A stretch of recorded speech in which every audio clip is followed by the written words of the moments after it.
There's a concept in psychology that's called humor based coping. It's basically when your body senses that you're in stress, and so you use humor to immediately kind of like diffuse the situation just so you can feel better about it. All right. And this humor based coping, it's a psychological fact. It's been used by people for centuries during different moments, both in history, world history, global history, and in personal history. So we see it in the tiny bits of humor that was formed in those tiny caricatures in news from, say, the Soviet times of the Soviet Union during in Russia, in during the Holocaust, and several moments in history, even in Nigeria, we've adopted these things. And I would say that in Nigeria, it's particularly common. It's something that we can easily recognize. Oh, Nigerians like to joke. We have a lot of jokes about different things that happen whenever a particular politician comes out and says something ridiculous.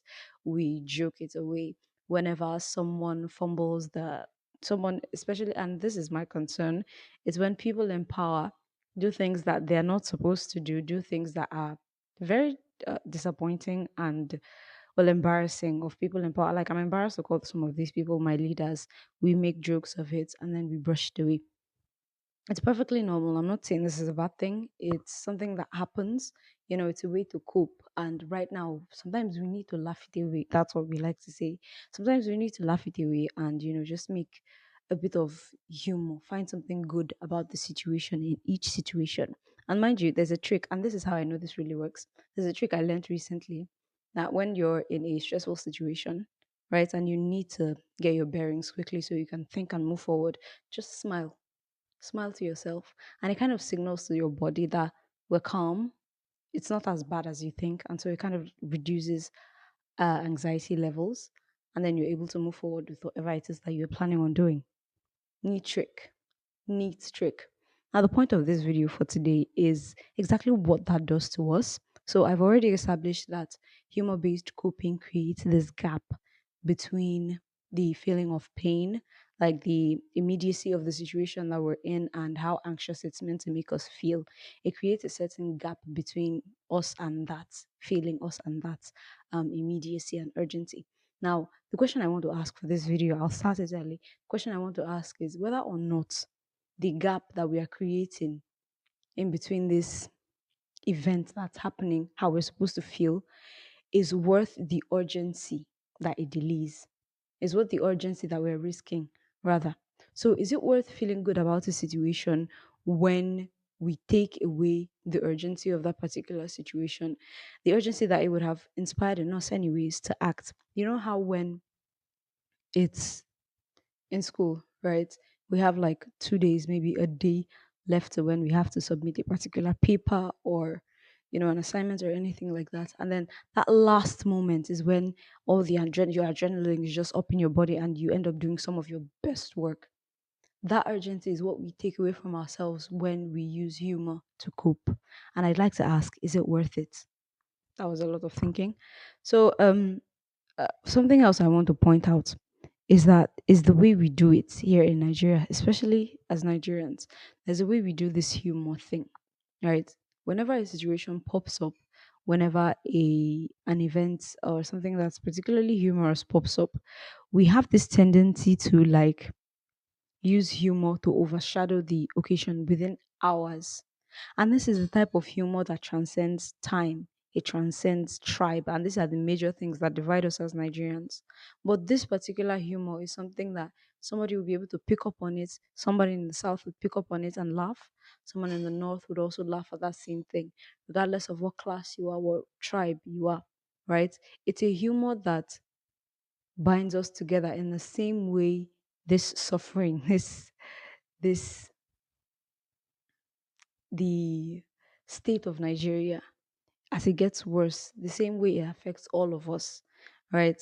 So again, I'll ask: is it worth the the things that we were supposed to think up because of that sense of urgency, the solutions that we would have come up with? Let me give a clear example, right?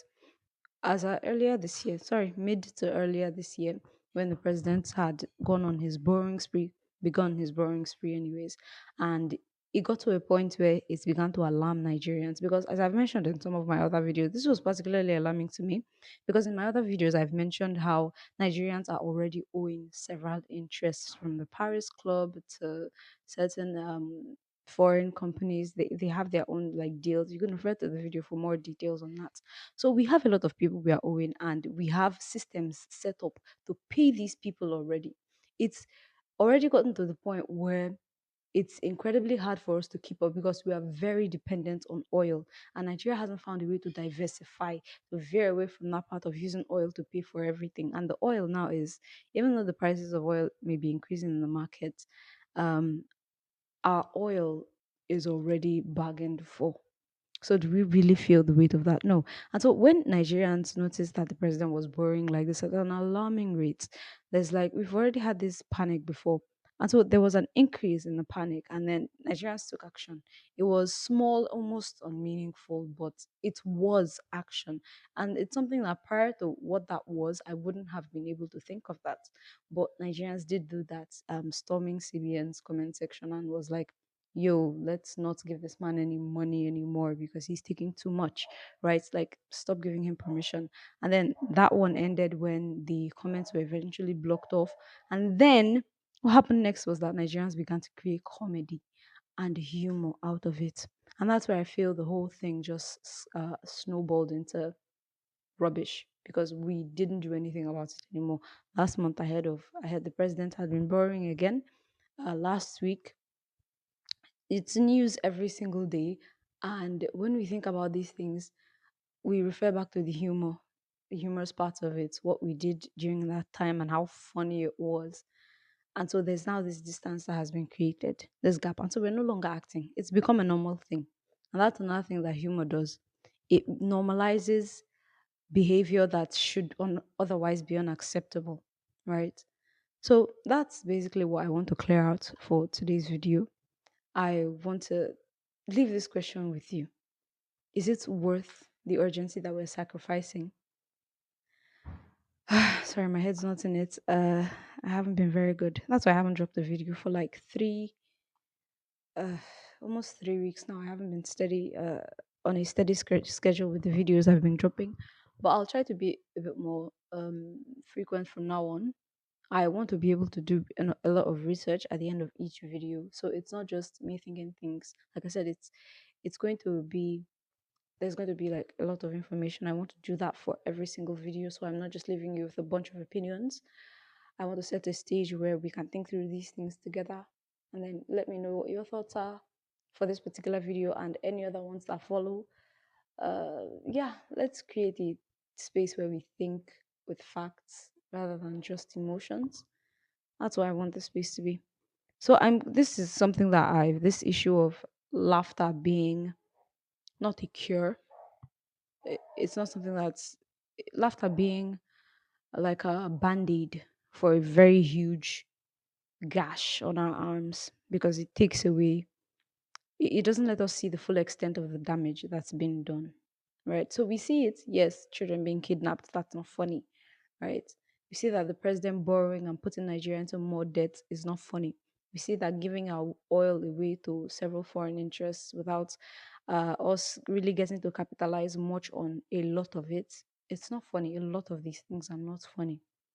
But we find ways to put humor into every single thing. And I've been thinking about this, and I just decided to put it out there because there, I said it. So yeah, that's it. I'm tired. So I'll end today's video here. Please let me know what you think in the comments. I'll see you on the next one. Bye.